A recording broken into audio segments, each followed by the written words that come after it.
Pergunta para vocês: o que vocês conseguem observar em comum no primeiro e no segundo arranjo de resistores? O que vocês conseguem ver que se repete do ponto da situação para a situação 2? Não vale falar os R's e os pontos, tá?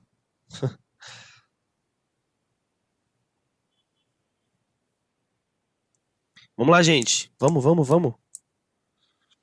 O número de resistências é o mesmo, beleza. Que mais?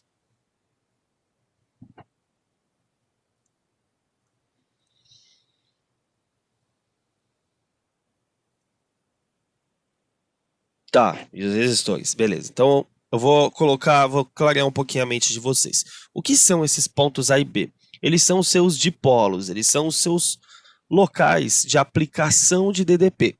Então, você tem aqui, tanto faz quem é positivo e negativo aqui, tá, galera? Como é um exemplo, tanto faz. Você pode encontrar circuitos com polos A e B, ou você pode encontrar circuitos, ao invés de polos A e B, eles podem estar assim, ó. Só para você se localizar, tá? Não copie isso não. Ó, uma placa maior e uma menor indica um começo e um final. Um começo e um final. A corrente ela sai do mais e chega no menos. Tá bom? Tem que lembrar disso, hein? Tem que lembrar dessa propriedade da corrente. Sai sempre do polo positivo. Então vamos lá. Para que a corrente exista aqui, com certeza entre os terminais A e B eu apliquei uma DDP. Certo? Então, a condição para que tenha início o movimento da corrente é a existência de DDP, certo? Tem que lembrar disso aqui também. Ela é quem possibilita que a corrente exista. Existência de DDP. E a DDP, nesse caso, é sempre de A para B, tá bom? Potencial de A para B, ó, de A para B. Tá bom. Apliquei uma DDP entre os dois polos, criei aí um mais e um menos, positivo e negativo. A corrente sai daqui. Tá bom, saiu. O que vai acontecer? O que vocês acham que acontece quando ela bate numa resistência? A gente já discutiu isso. O que acontece?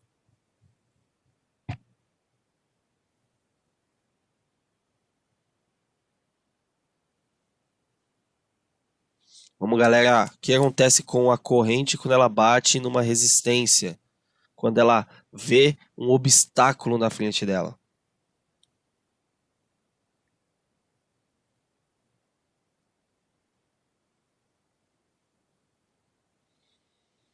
Ela gasta, isso, dissipa energia. Ela gasta DDP. A sua DDP, ela reduz, porque para que a corrente tenha energia para passar na resistência, ela tem que ter recebido DDP, tem que ter recebido energia elétrica. Então você tem aí um gasto de DDP aqui no primeiro resistor. A corrente segue seu caminho. O que acontece quando ela chega no resistor 2 de novo? Ela gasta mais um pouco de DDP.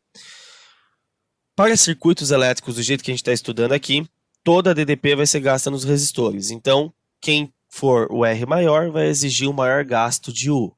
E aí por aí vai. Portanto, num circuito em série, você tem aí a condição de que a DDP total ela deve ser a soma das DDPs gastas nos resistores. Nesse caso, eu tenho só 2, então eu tenho 2 DDPs gastas. Mas, se você tiver infinitos N resistores, eu vou ter a soma de N DDPs. Tudo bem ou não? Tudo. Agora, olha o desenho de baixo. No desenho de baixo, os seus resistores estão em série ou estão em paralelo?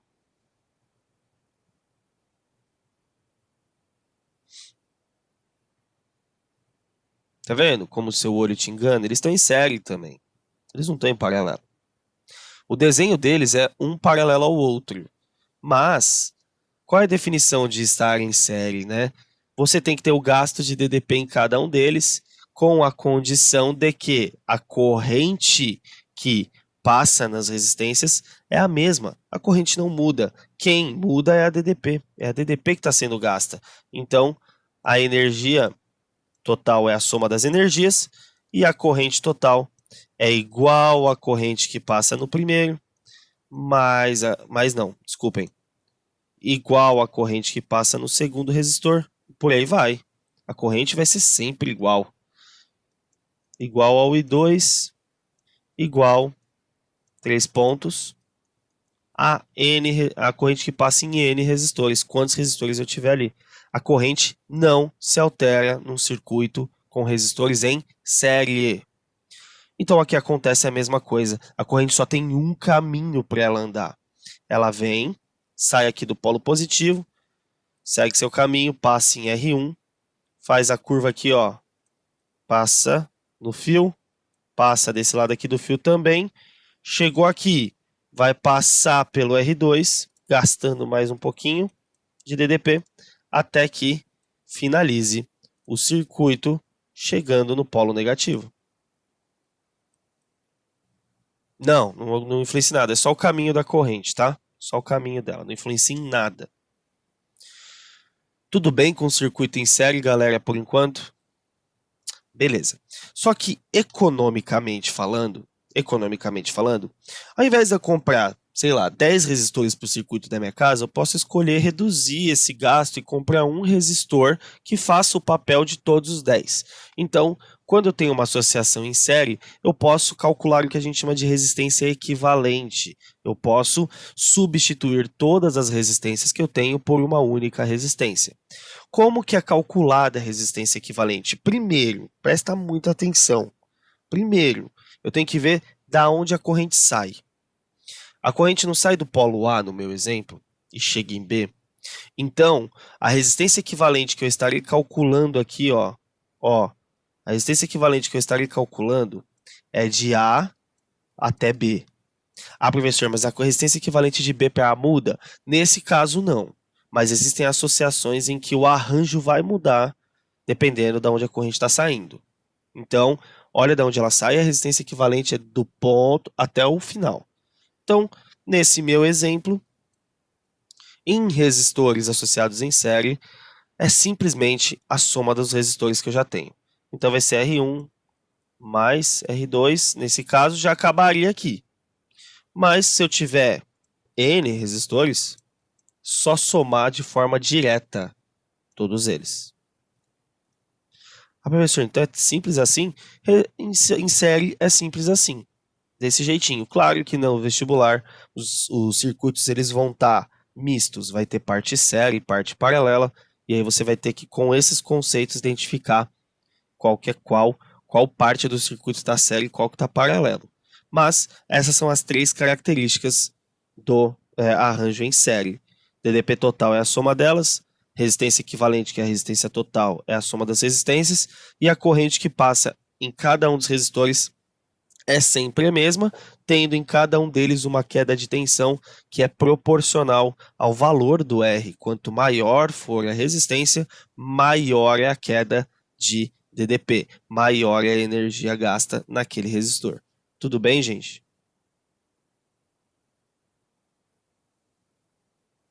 Tudo?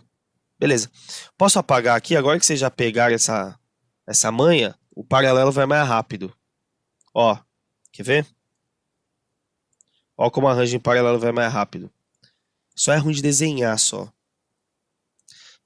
Paralelo eu vou fazer um desenho só, tá, gente? Porque já é bem entendível. Ó.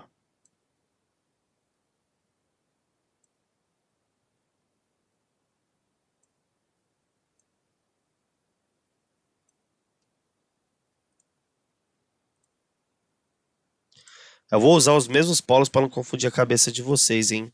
Então, polo A, polo B. Resistência 1 aqui. Resistência 2 aqui.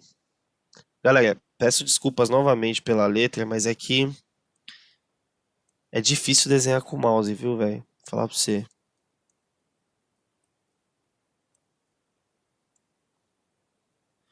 Então prestem muita atenção agora. O A vai ser o nosso polo positivo. Opa. E o B seria nosso polo negativo, né? Bom, a corrente ela vai sair sempre do polo positivo. Saiu. Chegou aqui e total. Mas olha o que acontece. Quando ela chega nesse ponto, ela tem mais de um caminho para percorrer. Então, o que ela faz? Ela, olha só, presta atenção. Ela vai se dividir. Então, ela vai parte para um lado e parte para o outro. De acordo com a nomenclatura da questão, você coloca, ó, se aqui é R1, você pode vir aqui e falar que quem sobe aqui, ó, é a corrente 1, certo?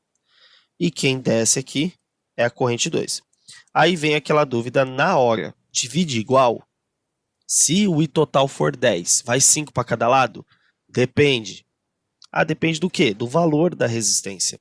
A corrente ela é como se fosse um corredor de atletismo. O cara, se ele for escolher para pegar duas subidas, ele vai pegar a subida que for menor. É mais fácil. Então a corrente faz a mesma coisa. É como se ela tivesse um raciocínio. Ela se divide, mas a maior parte dela vai para a resistência de menor valor. É inversamente proporcional. Quanto maior o R, menos resistência, menos corrente passa ali. Então, ela vai ter preferência de passagem onde a resistência for mais baixa. Tudo bem? É assim que ocorre a divisão. Nem sempre é igual. Quando que divide igual? Quando as resistências são iguais. Tudo bem? Aí ela não tem preferência, ela divide igualmente. Mas, dividiu. Foi, e 1 passa lá em R1, e 2 passa em R2, chegou até aqui, e 2 chegou até aqui, e 1 se encontram neste ponto e voltam a ser a corrente total. Então, característica do circuito associado em paralelo, a corrente total é a soma das correntes que se dividiram. I1 mais I2, nesse caso acabaria, mas como eu tenho N, posso ter N resistores, corrente se dividiria N vezes, certo? Não, Duda, aqui tem queda de DDP. Não vai ter dissipação na forma de calor. Isso vai acontecer quando a gente for ver os circuitos reais com geradores e receptores, tá? Aqui, lembra que eu falei? Só vai gastar DDP. Não vai ter perda na forma de calor. Tudo bem? É um circuito ideal. Beleza? A gente vai ver circuitos reais, fica tranquila. Piora um pouquinho. Então, se lá em série a DDP era diferente em cada resistor, aqui em paralelo, como a corrente se divide, ela vai com valores menores para os resistores, a energia se mantém. Então, o U total, esse conceito todo mundo esquece e resolve uma pancada de exercício.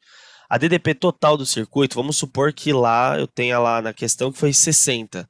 Eu tenho a DDP no primeiro resistor como 60 e no segundo resistor como 60. E vou ter em N resistores. Ela é a mesma quando está em paralelo. A DDP é igual em cada um dos resistores que estão associados em paralelo. Tudo bem, gente? Sim ou não?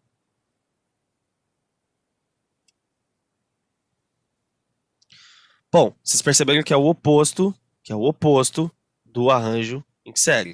Acho que vocês perceberam isso, né? Duda, o que você não está entendendo? Vamos lá.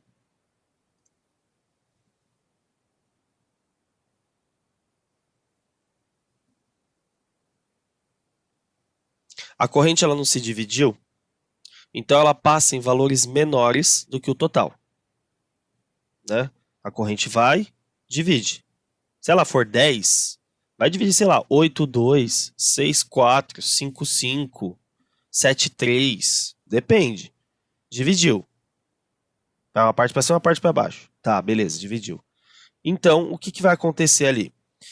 Se a corrente divide, ela passa em menor valor nas resistências. Então, para que ela consiga atravessar a resistência, a DDP que está sendo fornecida a essa corrente é a mesma em cada um dos resistores.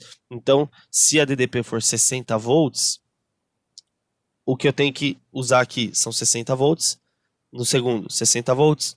Se eu tivesse mais um, 60 volts, a DDP é a mesma, tá? Porque tem que fornecer energia para a passagem da corrente. Já a corrente total, ela acaba sendo a soma das correntes que foram divididas, né? Se a corrente se dividiu, a soma delas é o todo. Tudo bem? Sim ou não? Quando a resistência for igual, foi o que eu expliquei. Quando a resistência é igual, ela não tem preferência de passagem. Ela divide igual. Agora, se for diferente a resistência, ela vai passar em maior valor, onde o resistor foi pequenininho. For menor que o outro. Certo? Beleza.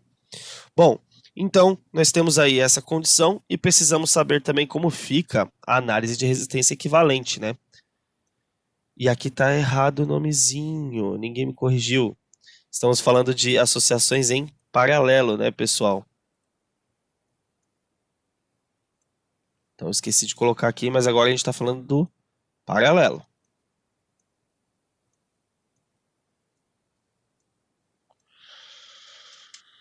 Associaçãozinha em paralelo, beleza. Tá, agora como fica a nossa análise da resistência equivalente? Bom, aqui a gente vai tem a prova matemática, tá? De acordo com a primeira lei de Ohm, mas eu vou colocar direto para vocês, que é essa aqui. A soma é a soma de inversos. Então, 1 sobre a resistência equivalente de A até B é igual a 1 sobre R1 mais 1 sobre R2 até quantos resistores eu tiver. 1 sobre Rn. Se tiver N resistores, então é a soma dos inversos. Porém, tem um jeito mais tranquilo de você fazer isso. Tem um jeito mais fácil de você fazer isso. Só que só pode usar se for 2 a 2. Se tiver 3 resistores, você vai ter que fazer com 2. Aí eles vão virar um só. Aí o resultado você faz com o de baixo. Tudo bem? Sempre 2 a 2.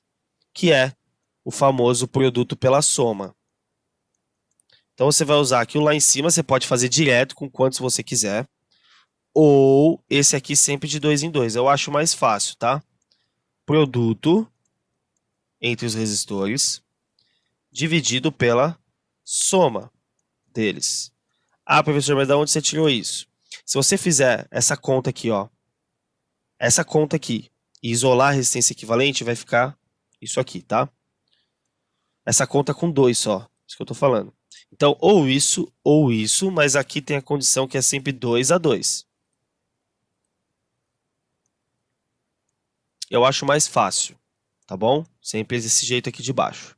Mas fica a seu critério como você vai querer calcular a resistência equivalente. Tudo bem, pessoal?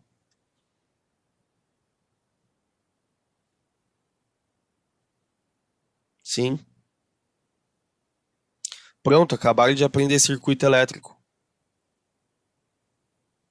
É assim que você analisa circuito elétrico. Agora, olha só. Se você vier aqui, ó.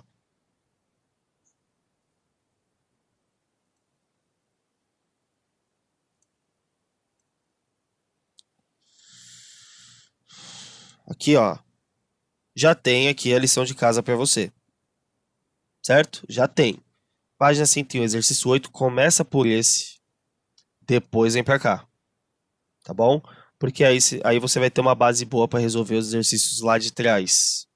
Ok? Na aula que vem, que é quarta-feira, a minha ideia é que eu pegue esses exercícios para fazer com vocês, alguns.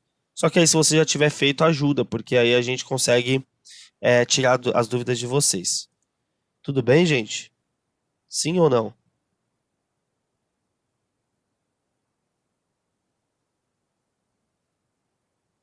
Então vai lá no Que Mágico, já tem a liçãozinha lá, para você poder fazer.